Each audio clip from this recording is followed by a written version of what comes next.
Can you share some strategies for managing negative thoughts about body image?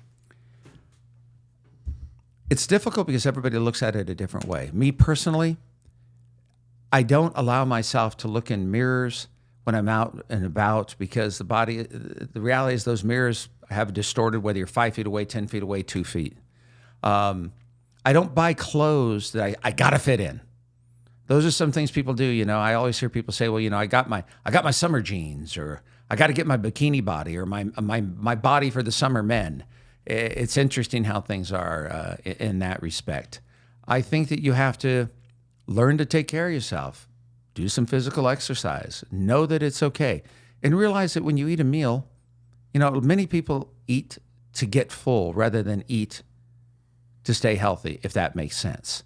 A lot of people think about it when you're sitting down and you eat a meal, you don't really feel full. The minute you stand up, it's like, holy Mary, Mother of God. I have a friend of mine, she's hilarious. She's like, Dennis, I always wear, when I go out to dinner, I wear my pants with no top button. And I was like, get out of here. She showed them to me. She goes, because I know I'm going to feel full. It was just her way of knowing that it was okay to overeat. And we've talked about this, her and I. So it's just the fact that when you have these negative images, don't compare yourself. Don't go on social media all the time. You don't have to go to the bookstore and read all these books on how to look better and be better. Don't go looking at fad diets. Don't want to be like somebody else. Be who you are, because no matter what, I think people have to realize this, and this is truth. No matter what you really think about yourself, and me too, very few people give a fuck. They really don't. So if we care about ourselves, that's the beginning. Number 13, how do you see the role of diet culture in the development of eating disorders? It's so funny. I did in a program I have, and diet stands for dangerous, identity enhancing trap. Because you think about it, everybody diets in many different ways. There are people who drink alcohol. Well, I'm only going to have a little bit of alcohol. Still dangerous, identity enhancing trap. When it comes to diets, there are a million diets out there, and there are a million people. Look at Oprah Winfrey. Oprah Winfrey has gone through so much. She's lost weight, she's gained weight, she's Weight Watcher, she's done all these different things over the years. She's still in the same place. So you think about it, you want to be like Oprah Winfrey? Nothing against Oprah Winfrey. Many people have probably changed their lives because of that lady. But at the same time, when you pick somebody who is still living and going through that, what does that tell you? It's the same thing over and over. Diets really don't exist. You have the Mediterranean, you have, what is a keto? You have all these different things. Eat what works for you. That's the most important thing. Because no matter what with the diet, you're not going to get everything you need. You're going to have an imbalance of nutrition, of vitamins, and whatever the hell your body needs. Diets are very detrimental because you think about this. It's like anything. When you tell yourself the only way you're going to be healthy is if you stick to one thing, then you make a mistake and you eat something else, what does that do? Mentally, it sets you back. I always love when I hear people say, I got a cheat day. So you work your ass off, you take care of yourself 6 days, and then on that cheat day, you eat food that you would never eat, and you've put yourself backwards. How does that work? Many people are so obsessed, they go to the gym, they eat 3,000, 5,000, athletes eat 20,000 calories a day. Your body needs that. The average person doesn't need that. It depends on what you're doing for a living. But diets are very dangerous. They sell, and why do diets sell?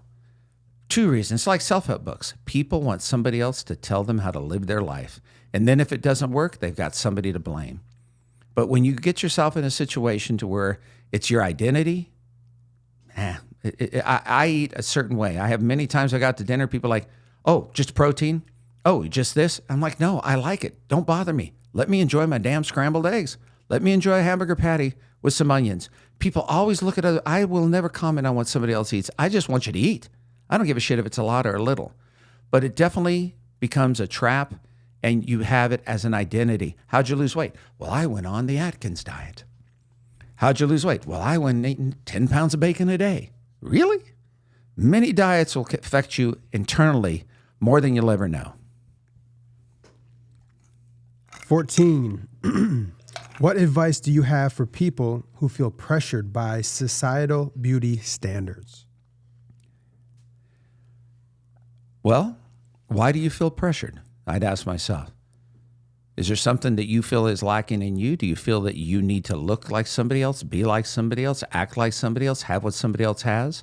Society always tells us those things. Again, it starts when you're younger.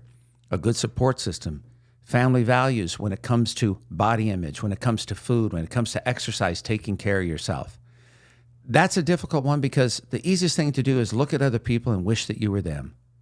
Look at other people and wish that you had them. Because first of all, if they've accomplished something, whether they've done it with hard work or they inherited it from their mother, their father, their family, it's been, 100 years, the family business, it's theirs. We don't know how happy they are. Just because something looks good doesn't mean it is. Think about this. How many times you've gone to a restaurant and you've seen a commercial for some food? You order it and you're like, holy Jesus, it's not the same. Perception is something that's huge in this world. It's huge in all of our lives. If we perceive it to be a certain way, it's going to be that way until we experience it. So you have to really be careful about what you perceive to be real and what really is real for you as an individual or for you with your family. But always know your surroundings. That's the most important thing.